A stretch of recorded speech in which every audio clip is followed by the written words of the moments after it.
What's going on, guys? Thanks for clicking on the video. Just wanted to do this one here quick. As you'll see, the quad's nice and dirty. This is from our last ride about a week ago, maybe 2 weeks ago, honestly. It was a little muddy, and I didn't wash it after.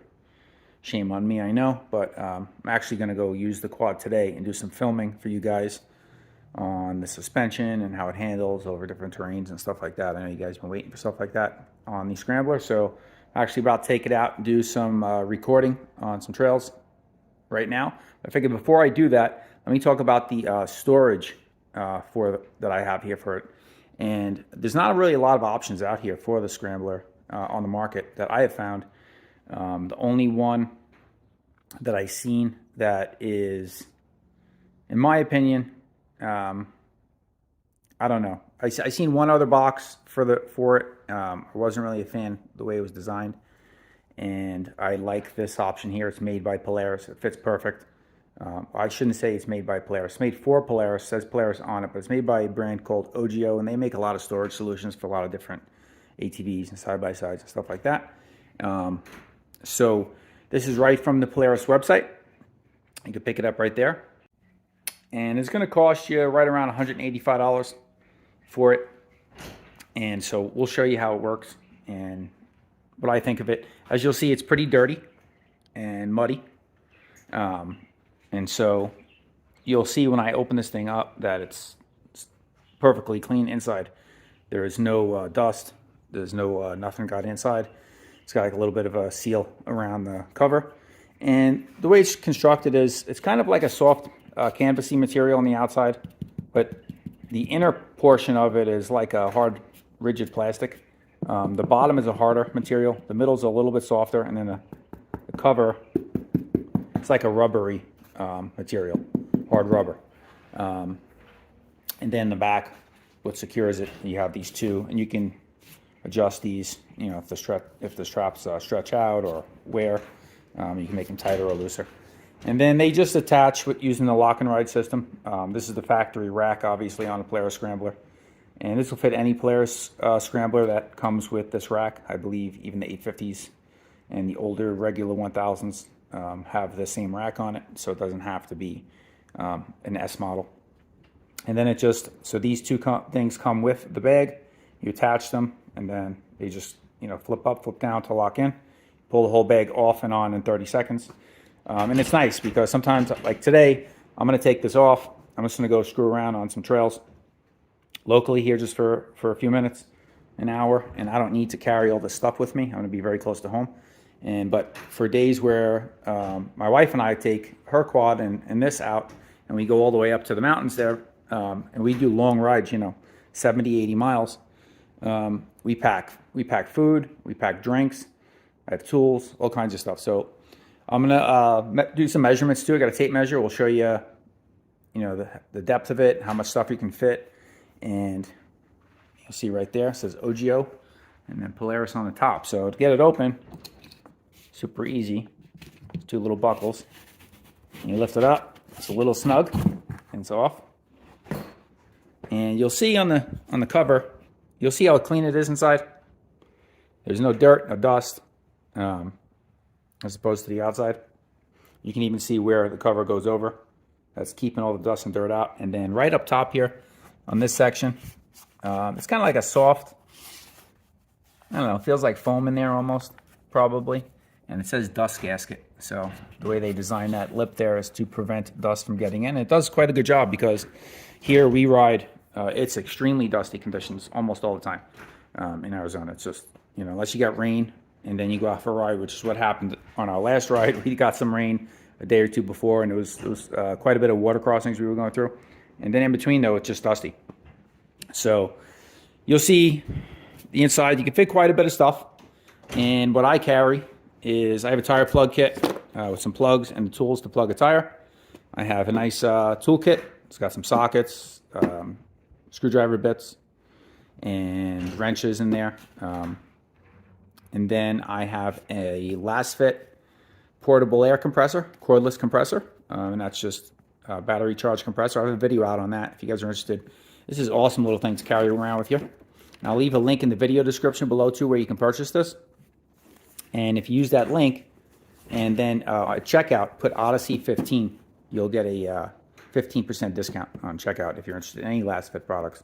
They even make floor mats, LED bulbs, and all that stuff. So really good company that I partnered with, and you guys get a good discount. Just click the link below in the video description if you want to order one of these. They have 3 different size compressors, and this is the biggest one. It's got the twin motor in it. You can use this to fill up truck tires, everything. Does a really good job. So besides that, I have a tow strap in here, and my wife likes to keep, some wipes, hand sanitizers, and stuff like that. And then you got like a few pouches. We usually keep like our wallets, cell phones, stuff like that in here. And a rag, wipe your goggles, tissues, anything you want to take with you out on the trail. You're going to be out all day to make yourself comfortable. And some snacks, snack bars, stuff like that. And then we'll pack lunch, throw that in here, throw a bunch of drinks in here too. And then you'll see, I'll take some of this stuff out. You'll see what I have on the bottom. Is I put a towel down there, and I'll show you why.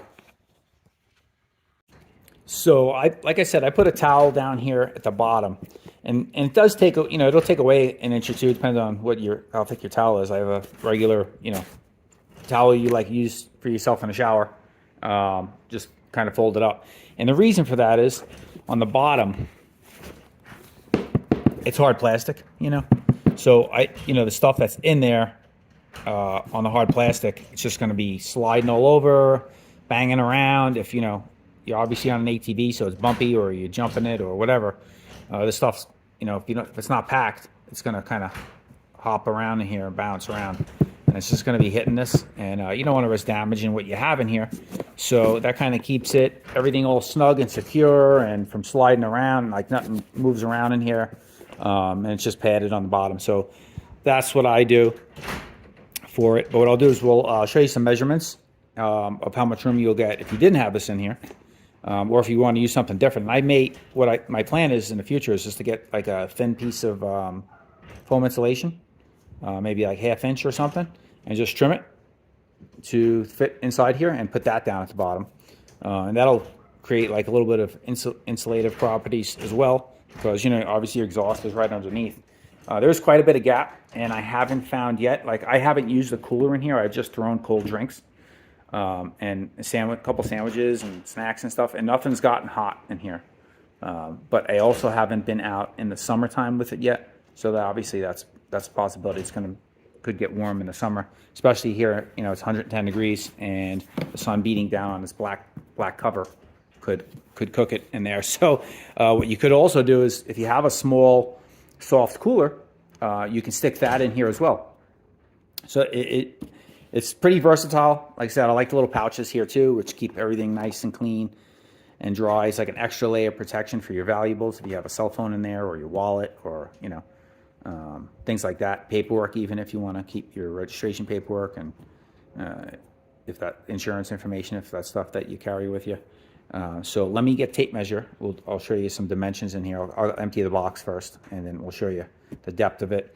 And then you'll see too, the cover will add a little bit in the middle of depth, and we'll get that measurement also.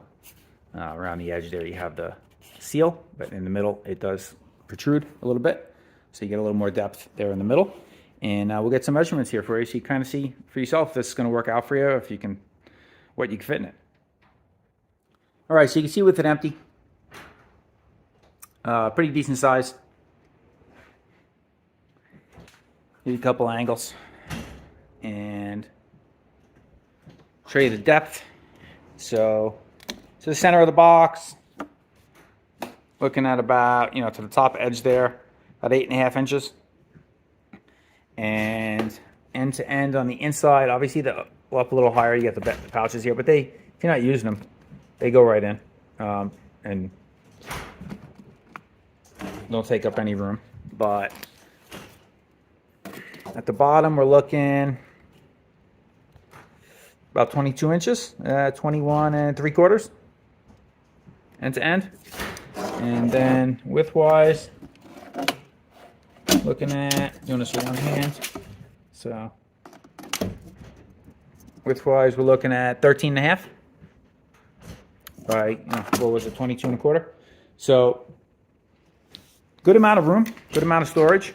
And with the depth of the cover, you can definitely get another, about another 2 inches out of that. So, if you had something sticking up in the middle. I've had this thing pretty packed. A couple times we went out, it was real cold day. And especially when you go up in the mountains, it gets even colder and you get a little wind. And it can get quite chilly. It's actually super windy here today, but it's warm out. You can probably hear my garage door just blowing around. Sorry for that noise if that's bothering you.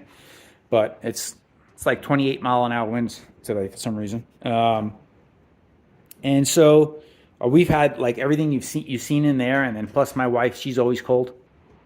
So she'll like a big, thick winter heavy coat and just squish it in there and then close it up and latch it, and it all fits in there nice. So you can fit quite a bit of stuff in there, depending on obviously what you're carrying. But I carry pretty much the necessities of what you need. Some tools, tow strap. You should always have a tow strap to get pulled if you don't have a winch, particularly. But even if you do have a winch, if one of these break down, you don't have a way to fix it. If my wife breaks down or I break down, we can tow each other out with the other machine and get home safely. And just taking it slow, or at least get to a spot where you can get a trailer to it. So it's always good to have the tow strap there. And then some tools, just so you can fix little things on the trail that may go wrong, a loose bolt or something. You have to take something apart quick, and it's always good to have at least some sockets and tools, hand tools with you. And then the compressor and the tire plug kit. That's the first thing I think anybody should add, because usually the first thing that issue you'll have out on the trail is a flat tire. You get a puncture, and you don't want to be driving around on a flat all the way home, so you need to at least temporarily repair it, even if you have to put several plugs in a hole. Then you have the compressor to compress it back up, get you off the trail. So whatever it takes to get you off the trail. Obviously, less is more. In a situation like this, you don't want to be carrying around a ton of weight either. But I think that's the perfect setup for carrying with you on the trail. If you're out there for a long adventurous day, like we do, 70, 80 miles sometimes. And it's good to just be prepared. Certain situations where we pack plenty of water and snack bars, and then sandwiches, food, whatever. So that's pretty much it. Ogio bag, 2 thumbs up, I say. Works nice. I'll show you how easy it comes off. You want to take it off, which I am going to do, because I'm going to probably take this thing out, give it a nice bath, get all this heavy mud and stuff off it, and then it's not muddy any longer. And then I'm going to probably go and film a nice ride and show you guys how this suspension works and takes hits and articulates, which I've been promising since I got the machine, and I just haven't done it. So my bad, but that video is coming here, so stay tuned for that one, probably in a week and a half or so, maybe more. See my editing, but you'll see that thing's off already, and that's it. Those two just go right in those holes, lock them down, and call it a day. And it is off. You see I did that one-handed, so she's ready to go now if you don't need it. If you're just going out and doing a little sport riding and ripping around locally, and you don't want to pack a pile of stuff with you and you don't need anything, or it comes right off, and then it goes on just as easy. So that's it, guys. Thanks for tuning into the channel. Show at Odyssey Off-Road, and stay tuned for some riding videos and suspension demonstrations for this thing. Smash the thumbs up button on your way out. Subscribe if you haven't. Catch you guys out on the next one.